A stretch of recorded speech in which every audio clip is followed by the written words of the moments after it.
Hey there everybody, Strongbow off the grid here. I wanted to go over a couple things with you today. Big one, this beautiful machine right here is saving my bacon because I'm not complete with my project. So this is a generator, inverter generator. This is a Honda, obviously EU2000 generator, and I use this to power everything. It actually powers my saws, it charges my D8 deep cycle batteries on the tiny home. Puts a charge in them right now because it is winter. It's December in Alaska, and I am not able to get a lot of solar, and I wouldn't get any solar until I get my solar panels up. So I don't actually have them up on this project yet. So this is a vital piece of equipment, and about every 2 weeks I do this, and I'm going to walk you through it. I've got about 400 hours on this machine, give or take. No problems yet, knock on wood. And I'm not telling you what to do, as I try not to, but I'm telling you what I'm doing, and it seems to work. So first and foremost, I'm going to go through with you. I run this thing almost every day, if anything just for a couple hours. Sometimes I run a full tank of gas out of it. Gets me about 7 hours or so, which is a lot, and way overdoing it, and I want to get off this lovely little beast here and get more renewable ASAP. So with that being said, some of the things you're going to need to maintenance or service the generator, like I do every couple of weeks, is a flathead screwdriver to get off the various panels, and I'll go through a couple other things with you here in a minute. You're going to need a socket for your spark plug socket extension, and a ratchet, especially for this particular model. Some models you won't need the extension, and make sure you have the appropriate spark plug socket. The difference on a spark plug socket is it has a rubber bushing in there to keep the ceramic from hitting the steel of the socket and keeping it from cracking, and also to extract the spark plug. Sometimes the wells that the spark plugs are sitting in are so deep, and you've got multiple extensions, and that little rubber boot grabs onto the spark plug and lets you pull it out instead of just having to fish it out with a little grabber. The other thing that I use, you're going to need shop towels because it does get a little messy. And I'm going to be doing an oil change today. I'm going to be servicing the spark plug, pulling the spark plug, cleaning it, and reinserting it. So to clean the spark plug, you're going to need a brass brush. I use brass one definitely over steel, because steel is going to make permanent potential damaging marks in the electrode or the insulator around the spark plug. So the brass is softer than that material and allows you to give it a good scrub and scrub off any carbon, any dirt, debris, oil, that sort of stuff, without damaging it. The other thing, you're going to need a little bit of carb cleaner to spray the spark plug with initially, soften up the deposits. With the oil change, this is all I use, or what I try to use when it's in stock out here, because I'm in Alaska and sometimes stuff is just not available. But I've had really good luck with AMSOIL 5W30 full synthetic, and I'm a big proponent of full synthetic stuff. Whatever you can do in your machines, man, full synthetic's the way to go, especially in cold climates here, where you've got cold startups, and the conventional oils that get really thick, and it takes them a while to get up into those nooks and crannies and stuff to fully lubricate until they warm. Whereas the synthetic is a much thinner viscosity. It's not affected by cold as much. It doesn't like gum up. So I use a synthetic all the time. The other thing I do is I put Marvel Mystery Oil in my gas. Every time I fill this thing up with gas, every tank full gets approximately a teaspoon or so of Marvel Mystery Oil in there. And I know it's been going good because I pull the spark plug regularly, and if you put too much additive or Marvel Mystery Oil in your gas, it'll gum up, it'll burn, it'll get thick, you'll make deposits on the spark plug, which can cause misfires and cause it to run really crummy. So that being said, let's dive into this thing here a little bit. I'm going to pull the cover off, and for ease of use, I just set this whole darn generator on an oil drain pan. So it's seeing it's right on here. The cap is off in there. And what I'll do is I'll just crack this open. I did preheat this, so I ran this generator for a few minutes to warm the oil so it comes out a lot easier.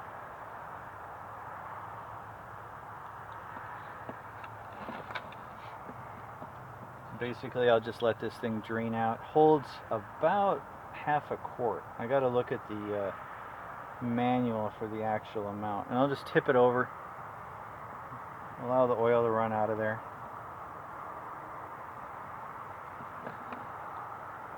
There we go. Wipe off the dipstick. Set that to the side so it doesn't get full of snow or water or anything else we got going on out here weather-wise. Trying to get this done before I lose daylight this afternoon. So we'll put the funnel, make sure the funnel's clean. You don't want to have dirt, water, anything in the funnel because that's going right into the little crankcase here. Wipe up any excess, throw the funnel on there, crack open this AMSOIL. And this generator is really easy. Whoa! A lot of generators like this are pretty easy. You just fill it up until it starts to pour out of the spout when it's level.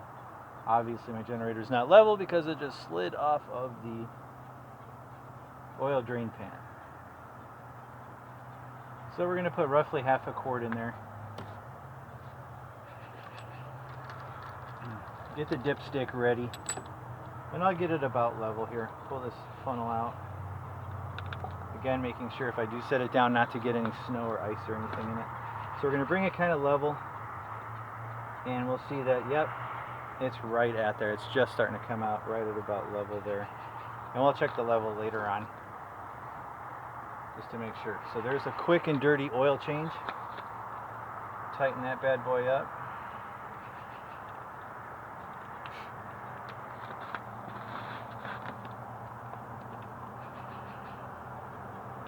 Okay. The other thing I'm going to do while I'm in here, I take a thin screwdriver and I'm going to actually release, I'm going to drain the carburetor bowl. The carburetor bowl has a little drain on here with a tube, little straw that comes out of it, right on down to drain it out. And water is heavier than the gasoline, so any condensation, any water from any fuel cans from putting gas in this thing, it settles into the fuel bowl in that carburetor. And I have had really torrential downpour rains here about a month or so ago, and then it froze and had water in there from the torrential rains, either from the gas can getting in there from there or whatever.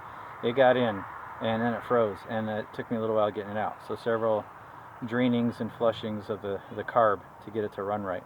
So with that being said, I'm just going to unscrew just a few turns and you'll see the gas or the mixture start to come out. Then tighten it back up. You don't want to take the drain plug all the way out. Just a couple of revolutions will do it. What that does, it allows anything that is in there, now that it's warm, to get flushed out of the bottom of the carburetor. So we got that done. We got a quick oil change done. We're going to scoot this forward here so it doesn't tip over. Alright, next thing, we're going to take spark plug out. Spark plug up here is this little hatch. Underneath the little hatch, get the screwdriver. You're going to pry up. I can bring the camera over and show you. You'll see it in there. That's the where the spark plug's at. And then we'll just pry up the boot on here. And then I will remove the spark plug.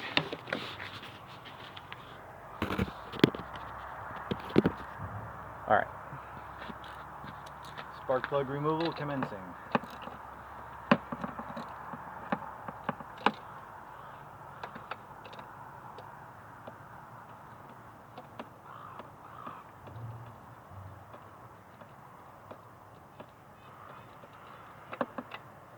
Okay, you'll see how the little rubber boot in here, let me pull that spark plug right out. So here's the spark plug. Let's see if we can get that right in there. Okay, it's got a little bit of carbon on there, not too bad, a little bit of black. So what we're going to do,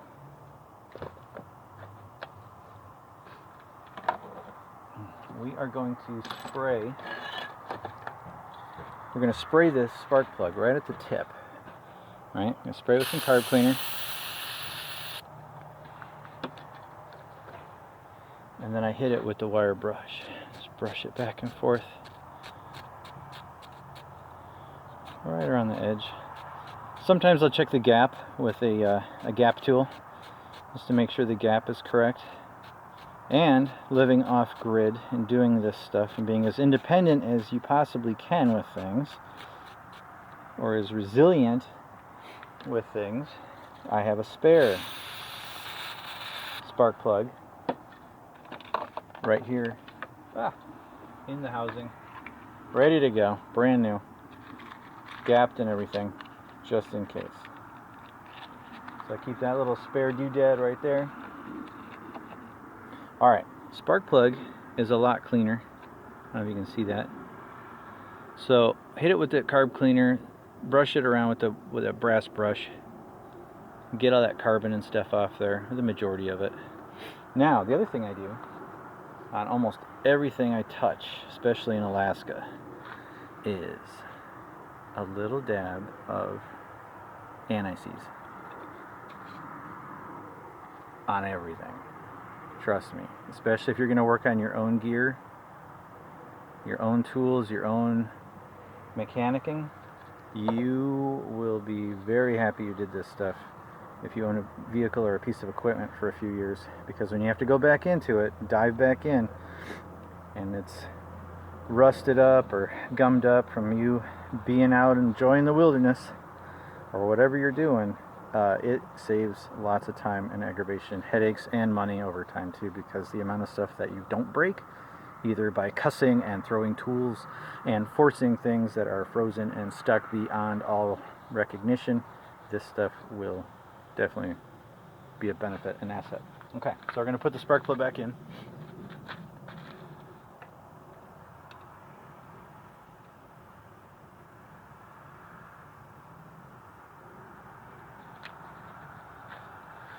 Always start it by hand.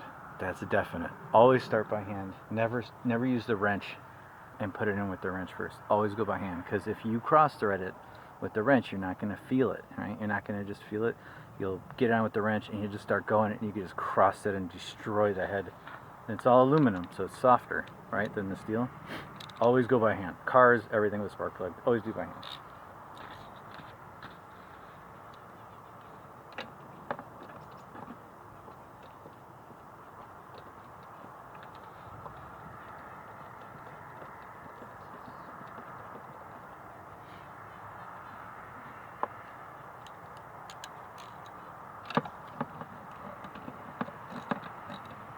And then just a slight, there we go, just a slight little snug fit. Sometimes I'll put a little dielectric grease in here too. That's that electrical conductive grease. Keeps the moisture out in between the electrical contacts of the spark plug and the wire. I've already got some in there, so I'm not going to go do it again. Okay, so there's that. We're almost done. Now the other thing I want to check, if my screwdriver is big enough here. Yeah, there we go. Just want to inspect the air filter. If you're in a dusty environment, desert, you got a lot of road traffic going by on a dirt road, definitely want to check this out. In this one, I'll use my fingers on it and see if there's any oil contamination, anything like that, any dirt. And this one's really clean. Truth be told, on this machine, I have not had to do much with this air cleaner for 400 hours. I check it, you know, wipe it down a little bit. See, it's really good. It's in good shape.